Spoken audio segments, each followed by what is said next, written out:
Conversando com Deus, livro 2, capítulo 3. Então, retrocedendo e resumindo o que o Senhor está me dizendo, parece que eu cheguei a estes pontos principais. A vida é um processo contínuo de criação. Um segredo de todos os mestres é parar de mudar de ideia, continuar a escolher a mesma coisa, não aceitar um não como resposta. Nós fazemos acontecer o que pensamos, sentimos e dizemos. A vida pode ser um processo de criação ou reação. A alma cria, a mente reage. A alma compreende o que a mente não pode conceber. Pare de tentar descobrir o que é melhor para você, como pode lucrar mais, perder menos, conseguir o que quer, e comece a agir de acordo com o que parece ser quem é você. Seus sentimentos são a sua verdade, o que é melhor para você e a sua verdade. Pensamentos não são sentimentos, mas ideias de como você deveria se sentir. Quando os pensamentos e sentimentos se confundem, fica difícil enxergar a verdade e ela é esquecida. Para voltar aos seus sentimentos, saia da sua mente e caia em si. Quando você conhecer a sua verdade, viva-a. Os sentimentos negativos não são sentimentos, mas pensamentos a respeito de alguma coisa, baseados sempre em sua experiência anterior ou na experiência de outras pessoas. A experiência anterior não é um indicador da verdade, porque a verdade pura é criada aqui e agora, não representada. Para mudar a sua reação a alguma coisa, permaneça no presente, isto é, no momento presente. O momento que lhe foi concedido e era o que era antes de você pensar nele. Em outras palavras, esteja aqui agora, não no passado ou no futuro. O passado e o futuro só podem existir no pensamento. O momento presente é a única realidade, permaneça nele. Procure e encontrará. Faça o que for preciso para manter a sua conexão com Deus, a divindade, a verdade. Não deixe de lado práticas, preces, rituais, meditações, leituras, escritos, o que quer que funcione para você ficar em contato com tudo que é. Como eu estou indo até agora? Muito bem, você entendeu, mas consegue viver isso? Vou tentar. Ótimo. Sim, agora podemos voltar ao ponto de partida? Fale-me sobre o tempo. Não há um tempo como o presente? Estou certo de que já ouviu isso, mas não compreendia. Agora compreende. Não há um tempo além deste. Não há um momento além deste. Tudo que há é o agora. E quanto a ontem e o amanhã, são produtos da imaginação, construções da sua mente. Inexistem na realidade máxima. Tudo que já ocorreu está ocorrendo e ocorrerá. Está ocorrendo agora. Eu não compreendo. E não pode compreender, não totalmente, mas pode começar a compreender. E tudo que é preciso aqui é uma compreensão inicial, então apenas ouça. O tempo não é um contínuo, é um elemento da relatividade que existe verticalmente, não horizontalmente. Não pense nele como uma coisa da esquerda para a direita, a chamada linha de tempo que parte do nascimento para a morte para cada indivíduo e de algum ponto finito para o universo. O tempo é uma coisa que vai para cima e para baixo. Pense nele como um fuso, representando o momento eterno do agora. Agora imagine folhas de papel no fuso, uma em cima da outra. Estes são os elementos do tempo. Cada elemento separado e distinto, e contudo existindo simultaneamente. Todos os papéis no fuso de uma vez, tanto quanto sempre haverá, tanto quanto sempre houve. Há apenas um momento, este, o momento eterno do agora. É agora que tudo está acontecendo e eu sou glorificado. Não existe espera para a glória de Deus. Eu fiz isso assim porque simplesmente não podia esperar. Estava tão feliz em ser quem sou que não podia esperar para manifestá-lo em minha realidade. Então pronto, aqui está. aqui e agora, em sua totalidade. Isso não tem início e tampouco fim. A totalidade de tudo apenas é. Dentro do está a sua experiência e o seu maior segredo. Você pode mover-se na consciência dentro do para qualquer tempo ou lugar que escolher. Quer dizer que podemos viajar através do tempo?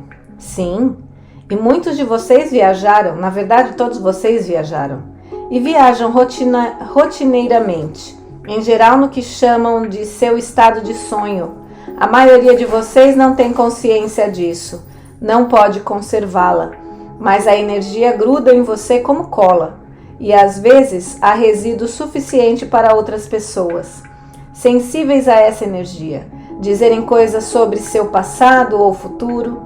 Elas sentem ou leem esse resíduo, e você as chama de videntes ou médiuns. Às vezes há resíduo suficiente para até mesmo você, em sua consciência limitada, dizer: estive aqui antes. Todo o seu ser subitamente se agita com a sensação de que tudo isso foi feito antes. Déjà vu? Sim. Ou quando você conhece uma pessoa, aquela sensação maravilhosa de que a conhece há muito tempo, uma eternidade. Essa é uma sensação espetacular.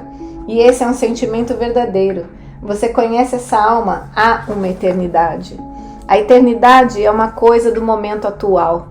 Então, você frequentemente olhou para cima ou para baixo do seu pedaço de papel no fuso e viu todos os outros pedaços. E se viu lá, porque uma parte sua está em todas as partes. Como isso é possível? Eu lhe digo que você sempre esteve, está e estará. Nunca houve um tempo em que não esteve e nunca haverá. Mas espere, e quanto ao conceito de almas velhas, algumas almas são mais velhas do que as outras? Nada é mais velho do que nada. Eu criei tudo de uma vez e tudo existe agora. A experiência de mais velho, mais jovem, a qual você se refere, tem que ver com os níveis da consciência e uma determinada alma ou aspecto do ser. Todos vocês são aspectos do ser, simplesmente partes do que é. Cada parte tem a consciência do todo. Cada elemento leva a sua marca. A consciência é a experiência dessa consciência sendo despertada. O aspecto individual do todo toma consciência de si mesmo, torna-se literalmente consciente de si mesmo. Então, pouco a pouco, uma consciência dos outros e a seguir do fato de que não há outros, esse todo é um. Finalmente, toma consciência de mim, do meu eu grandioso. Puxa vida, o Senhor realmente gosta de si mesmo, não é? E você não gosta? Sim, acho o Senhor ótimo. Eu concordo, e eu acho que você é ótimo. Esse é o único ponto em que você e eu discordamos. Você não se acha ótimo. Como posso me achar quando vejo todos os meus lados fracos e os meus erros, todas as minhas imperfeições? Eu lhe digo que a imperfeição não existe. Eu gostaria que isso fosse verdade. E uma árvore não é menos perfeita do que uma planta nova. Uma criança pequena não é menos perfeita do que um adulto. É a perfeição em si. Porque não pode fazer ou não conhece uma coisa. Isso não a torna de algum modo menos perfeita. Uma criança comete erros, ela fica em pé, dá os primeiros passos, cai, fica em pé de novo, um pouco vacilante, agarrada à perna de sua mãe. Isso torna a criança imperfeita? Eu lhe digo que é justamente o oposto. Essa criança é a perfeição em si, totalmente adorável. Você também é. Mas a criança não fez nada de errado, não desobedeceu, feriu outra pessoa ou a si mesma conscientemente. A criança não distingue certo de errado. Exatamente. E você também não. Mas eu distingo. Sei que é errado matar pessoas e que é certo amá-las. Sei que é errado ferir e certo curar, tornar as coisas melhores. Sei que é errado roubar, usar outra pessoa, ser desonesto. Eu poderia dar-lhe exemplos de quando essas coisas erradas estariam certas. O Senhor está brincando comigo agora. De forma alguma, só estou sendo realista. Se o Senhor está dizendo que há exceções a todas as regras, então eu concordo. Se houver exceções a uma regra, então isso não será uma regra. Está me dizendo que não é errado matar, ferir e roubar? Depende do que está tentando fazer. Está bem, eu entendi. Mas isso não torna essas coisas boas. Às vezes é preciso fazer coisas ruins para atingir um fim, um bom fim. O que então não as torna ruins, não é? São apenas meios de atingir um fim. Está dizendo que o fim justifica os meios? E o que você acha? Não, definitivamente não. Que seja. Não percebe que você está fazendo aqui? Está criando as regras enquanto prossegue. E não percebe outra coisa? Está perfeitamente certo. É o que deveria estar fazendo. Toda a vida é um processo de decidir quem você é e de depois experimentá-lo. À medida que você vai ampliando a sua visão, cria novas regras para incluir nela. À medida que vai ampliando a sua ideia sobre seu eu, cria novos fazer e não fazer, sims e nãos, mas para incorporar nela. Esses são os limites para conter algo que não pode ser contido. Você não pode conter a si mesmo porque é tão ilimitado quanto o universo. Contudo, pode criar um conceito sobre o seu eu ilimitado, imaginando e depois aceitando limites. Em certo sentido, esse é o único modo de conhecer-se como algo em particular. O que é infinito é infinito. O que é ilimitado é ilimitado. Não pode existir em alguma parte porque está em toda parte. Se está em toda parte, não está em um lugar em particular. Deus está em toda parte. Portanto, não está em um lugar em particular. Porque para estar em um lugar em particular, teria de não estar em outro.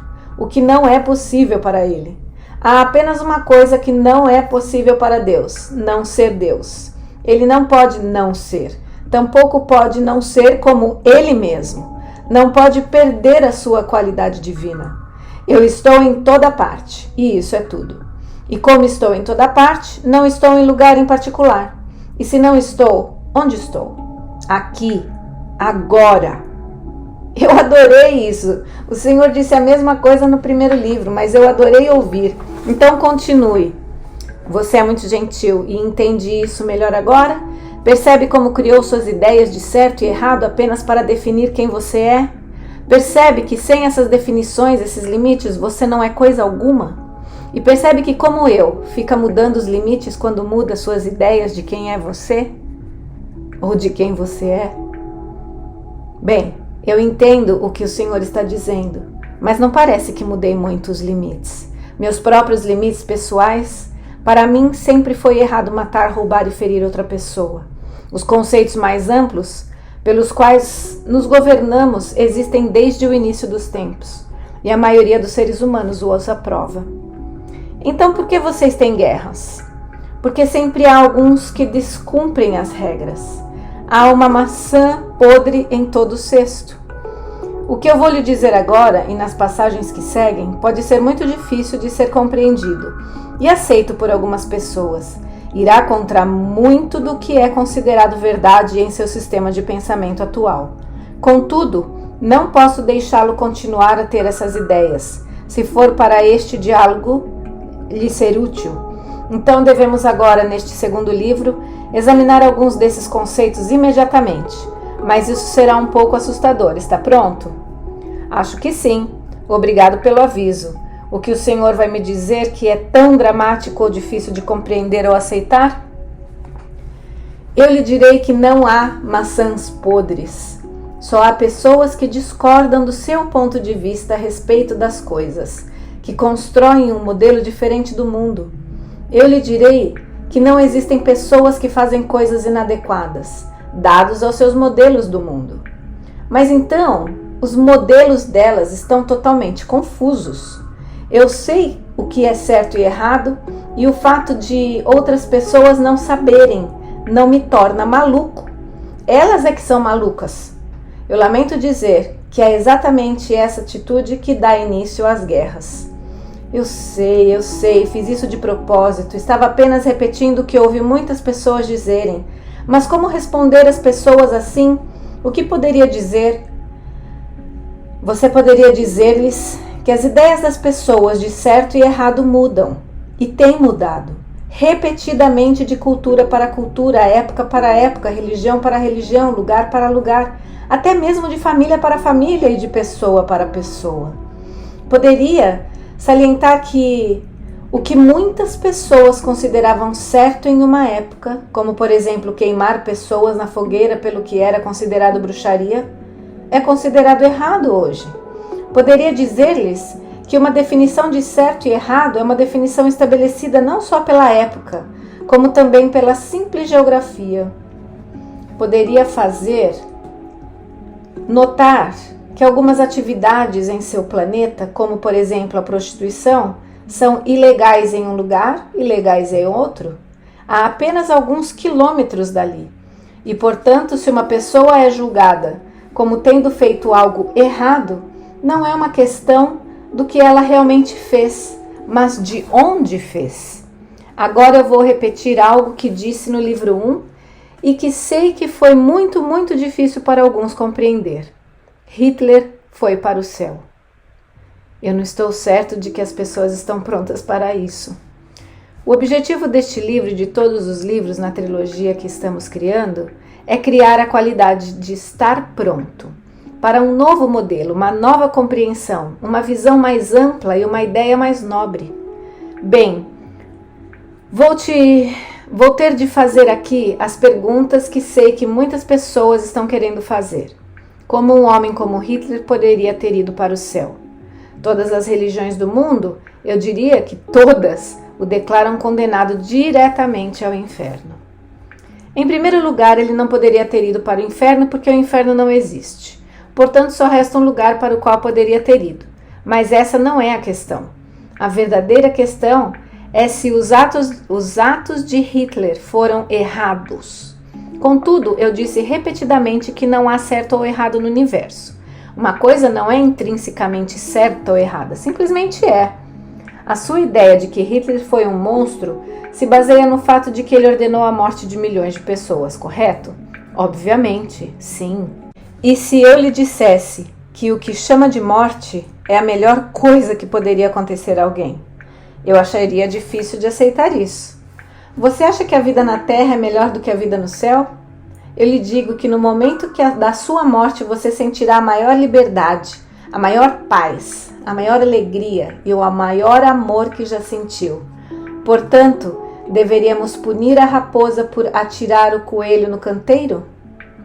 O Senhor está ignorando o fato de que não importa o quanto a vida após a morte possa ser maravilhosa. Nossas vidas terrenas não deveriam ser abreviadas contra a nossa vontade. Viemos aqui para conseguir experimentar e aprender algo, e não é certo nossas vidas nos serem tiradas por um maníaco com ideias insanas. Em primeiro lugar, você não está aqui para aprender algo. Releia o livro 1. A vida não é uma escola, e seu objetivo aqui não é aprender, é relembrar. E em geral, a vida é abreviada por muitas coisas, um furacão, um terremoto. Isso é diferente, o Senhor está falando sobre um ato de Deus. Todo evento é um ato de Deus. Você imagina que um evento poderia ocorrer se eu não quisesse? Acha que poderia erguer o seu dedo mindinho se eu escolhesse que não o ergueria? Você não pode fazer nada a que eu me oponha. Contudo, vamos continuar a examinar juntos essa ideia de morte injusta. É errado uma vida ser abreviada por doença? Errado não é a palavra que se aplica aqui. Essas são causas naturais. Não é o mesmo que um ser humano como Hitler assassinar pessoas.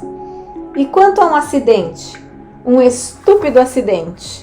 É a mesma coisa. É uma infelicidade, uma tragédia. Mas é a vontade de Deus. Nós não podemos examinar a mente de Deus e descobrir por que essas coisas acontecem. Não devemos tentar porque a vontade de Deus é imutável e incompreensível. Tentar desvendar o mistério divino é ansiar por conhecimento além do nosso alcance. É pecaminoso. Como você sabe? Porque se Deus quisesse que nós compreendêssemos tudo, compreenderíamos. O fato de que não compreendemos, não podemos compreender. É prova de que essa é a vontade de Deus. Eu entendo. O fato de que você não compreende, isso é prova da vontade de Deus. O fato de que isso acontece não é prova da vontade de Deus. Eu acho que eu não sou muito bom em explicar algumas dessas coisas, mas sei em que acredito. Você acredita na vontade de Deus e em que Ele é o Todo-Poderoso? Sim, exceto no que diz respeito a Hitler. O que aconteceu lá não foi a vontade de Deus. Não. E como isso é possível?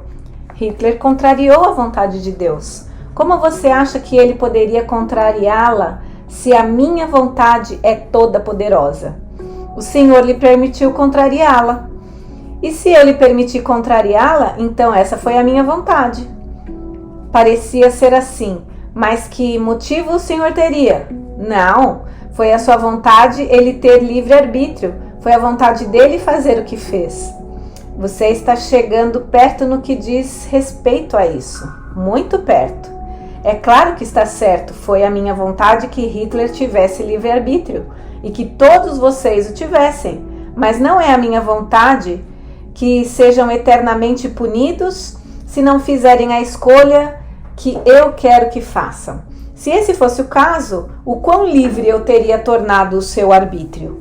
Vocês são realmente livres para fazer o que querem, se sabem que sofrerão indescritivelmente se não fizerem o que eu quero. Que tipo de arbítrio é esse? Isso não é uma questão de punição, é apenas uma lei natural, uma questão de consequências. Estou vendo que você aprendeu bem as lições teológicas, que lhe permitem me considerar um Deus vingativo, sem me tornar responsável por isso. Mas quem criou essas leis naturais? E se nós pudéssemos concordar em que eu as criei porque as criaria, e depois lhe daria o poder de descumpri-las. Se eu não quisesse que você fosse afetado por elas, se fosse a minha vontade que os meus seres maravilhosos nunca sofressem, por que criaria a possibilidade de isso ocorrer? E então, por que eu continuaria a tentá-los dia e noite a descumprir as leis que criei? O Senhor não nos tenta.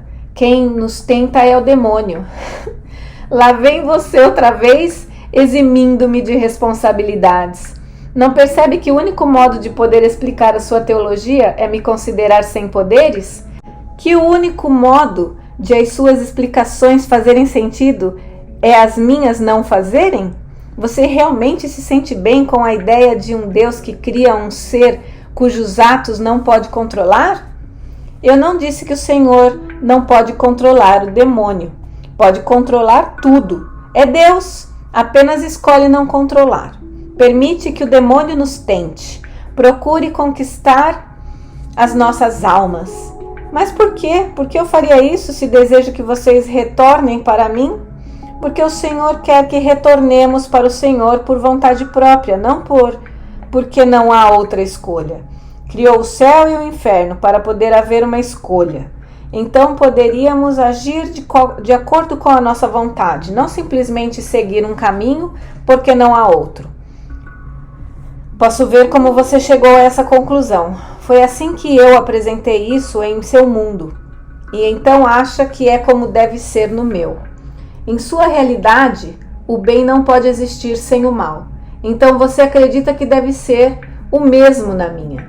Contudo, eu lhe digo que não há mal onde eu sou. E não existe demônio.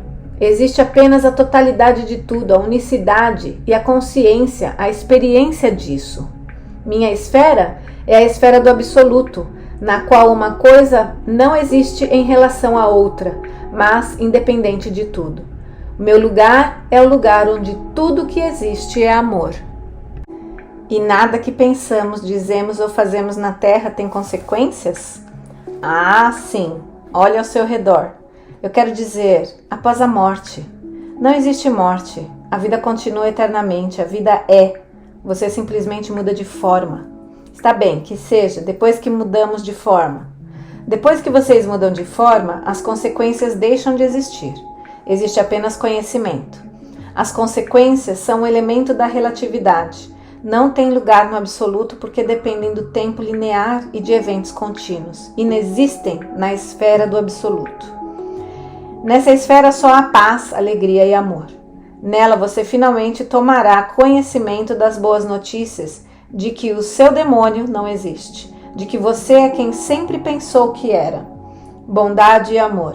Sua ideia de que poderia ser algo mais veio de um mundo exterior insano, fazendo-o agir insanamente. Um mundo exterior de julgamento e condenação.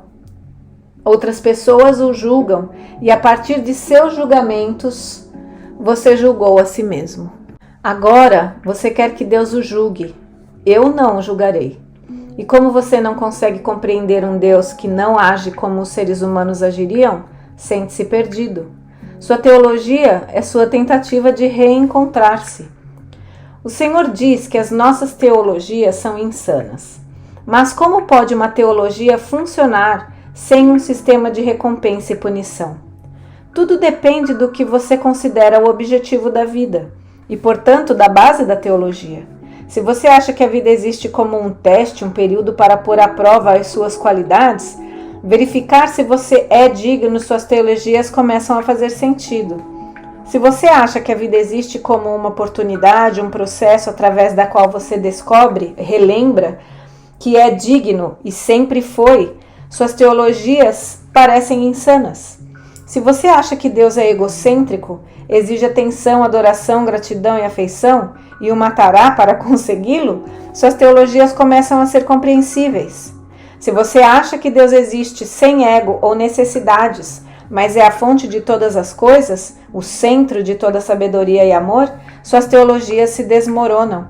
Se você acha que Deus é vingativo, ciumento em seu amor, é colérico em sua raiva, então suas teologias são perfeitas. Se você acha que Deus é pacífico, alegre em seu amor e apaixonado em seu êxtase, então suas teologias são inúteis.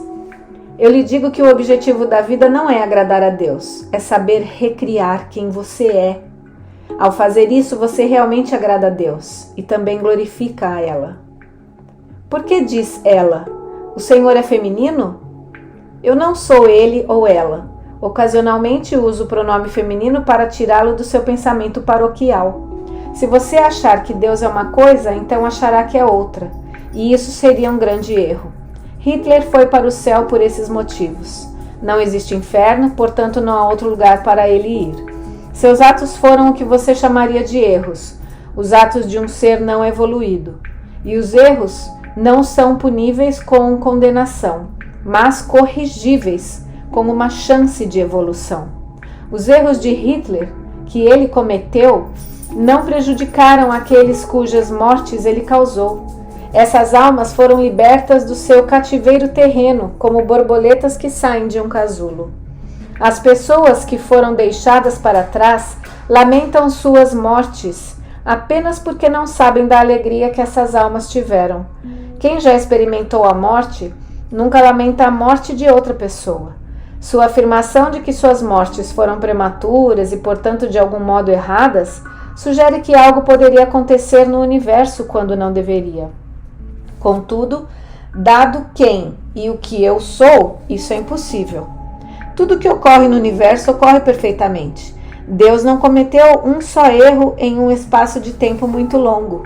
Quando você vê a perfeição total em tudo, não apenas nas coisas com que concorda, mas, e talvez especialmente, nas de que discorda, atinge a mestria. É claro que eu sei que tudo isso que foi visto no livro 1, mas achei que era importante para aqueles que não o leram ter uma base para a compreensão no início deste livro. É por esse motivo que eu o levei a essa série de perguntas e respostas. Mas agora, antes de continuarmos, gostaria de falar apenas um pouco mais sobre algumas das teologias muito complexas que nós, seres humanos, criamos. Por exemplo, na minha infância aprendi que era um pecador, que todos os seres humanos eram pecadores e que não podíamos evitá-lo, havíamos nascido assim, em pecado. Esse é um conceito interessante. Como alguém o fez acreditar nisso? Eles nos contaram a história de Adão e Eva, disseram-nos nos catecismos da 4ª, 5ª e 6ª séries que, bem, talvez nós não tivéssemos pecado e certamente os bebês não pecaram, mas Adão e Eva pecaram. e nós somos os seus descendentes. Por isso herdamos a sua culpa, assim como as suas naturezas pecadoras. Veja bem, Adão e Eva comeram do fruto proibido, partilharam o conhecimento do bem e do mal, e portanto condenaram todos os seus herdeiros e descendentes à separação de Deus no nascimento. Todos nós nascemos com esse pecado original em nossas almas. Todos somos culpados. Creio que nos foi concedido o livre-arbítrio para ver se faremos como Adão e Eva e desobedeceremos a Deus, ou se poderemos superar a nossa tendência natural herdada a errar e fazer as coisas certas, em vez de ceder às tentações do mundo. E se vocês errarem? O Senhor nos mandará para o inferno. Mandarei. Sim, a menos que nos arrependamos. Entendo. Se dissermos que nos arrependemos, realizarmos um perfeito ato de contrição, o Senhor nos salvará do inferno, mas não de todo o sofrimento. Ainda teremos de ir para o purgatório durante um período, para nos purificarmos de nossos pecados. Quanto tempo vocês terão que ficar no purgatório? Depende. Nós temos de ter os nossos pecados extintos pelo fogo. Posso lhe dizer que isso não é muito agradável. E quanto mais pecados tivermos, mais tempo demorará para extingui-los. Mais tempo ficaremos lá. Foi isso que me disseram. Eu compreendo. Mas pelo menos nós não iremos para o inferno, que é eterno. Por outro lado, se morrermos em pecado mortal, iremos diretamente para lá. Pecado mortal? O oposto do pecado venial. Se morrermos com o pecado venial em nossa alma, iremos apenas para o purgatório. O pecado mortal nos manda diretamente para o inferno. Você pode me dar um exemplo dessas várias categorias de pecados dos quais lhe falaram? É claro, os pecados mortais são sérios, como grandes crimes, delitos teológicos graves, coisas como assassinato, estupro, roubo. Os pecados veniais são um pouco menos importantes, delitos teológicos leves. Um pecado venial seria faltar à missa em um domingo, ou antigamente comer carne em uma sexta-feira. Espere um minuto. Esse seu Deus o mandaria para o purgatório se você comesse carne em uma sexta-feira? Sim, mas não manda mais, desde o início da década de 1960. Mas se comêssemos carne em uma sexta-feira antes do início da década de 1960, ai de nós. É mesmo? Sim. Bem, o que aconteceu no início da década de 1960 que fez isso deixar de ser um pecado? O Papa disse que não era mais um pecado. Eu entendo. E esse seu Deus o obriga a ir à igreja aos domingos, sob pena de ser punido? Não ir à missa é um pecado, sim, se não confessado. Se você morrer com esse pecado em sua alma, terá de ir para o purgatório. Mas e quanto a uma criancinha inocente, que não conhece essas regras, pelas quais Deus ama? Bem, se uma criança morrer antes de ser batizada na fé, vai para o limbo. Para onde? O limbo. Esse não é um lugar de punição, mas também não é o céu. O limbo. Lá você não pode ficar com Deus, mas pelo menos não tem de ir para o inferno. Mas por que essa bela e inocente criança não poderia ficar com Deus? Ela não fez nada de errado. Isso é verdade, mas a criança não foi batizada. Não importa o quanto os bebês são perfeitos e inocentes, ou são as pessoas. Eles têm de ser batizados para ir para o céu. Caso contrário, Deus não pode aceitá-los. É por isso que é importante batizar rapidamente os filhos, logo após o nascimento. Quem lhe disse tudo isso? Deus, através da sua igreja. Que igreja? A Santa Igreja Católica Apostólica Romana, é claro. Essa é a igreja de Deus. De fato, se você é católico e frequenta outra igreja, isso também é um pecado. Eu pensei que era um pecado não ir à igreja. E também é um pecado ir à igreja errada. O que é uma igreja errada? Qualquer igreja que não seja católica romana. Você não pode ser batizado ou casar-se na igreja errada, nem mesmo pode frequentá-la. Eu sei disso porque quando era jovem quis ir com os meus pais ao casamento de um amigo. Na verdade, fui convidado a conduzir os convidados a seus lugares, mas as freiras me disseram que não deveria aceitar o convite porque aquela era a igreja errada. Você lhes obedeceu? As freiras? Não. Imaginei que Deus, o Senhor, estaria na outra igreja com a mesma boa vontade com que estaria na minha. E então fui. Fiquei em pé no altar com o meu smoking e me senti bem.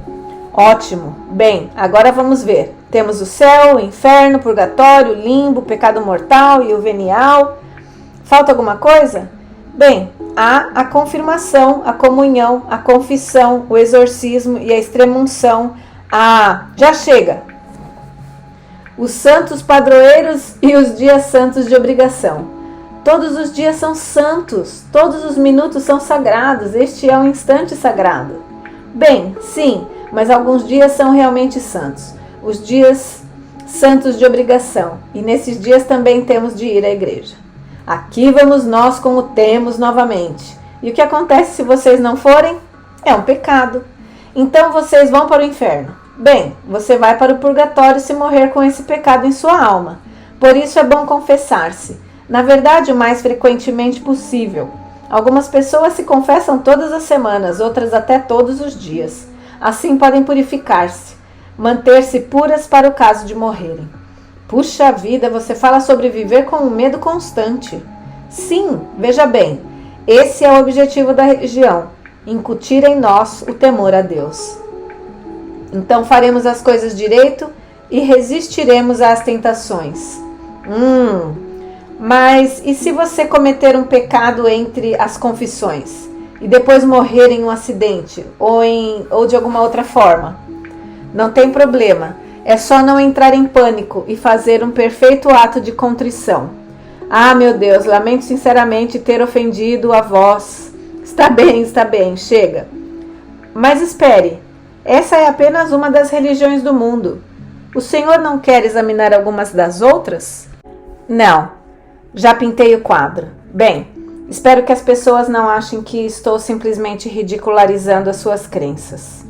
Você não está ridicularizando ninguém, apenas dizendo quais são essas crenças. É como se seu presidente americano Harry Truman costumava dizer: "Acaba com eles, Harry", gritavam as pessoas, e Harry dizia: "Eu não acabo com eles, apenas cito-os diretamente", e isso parece terrível.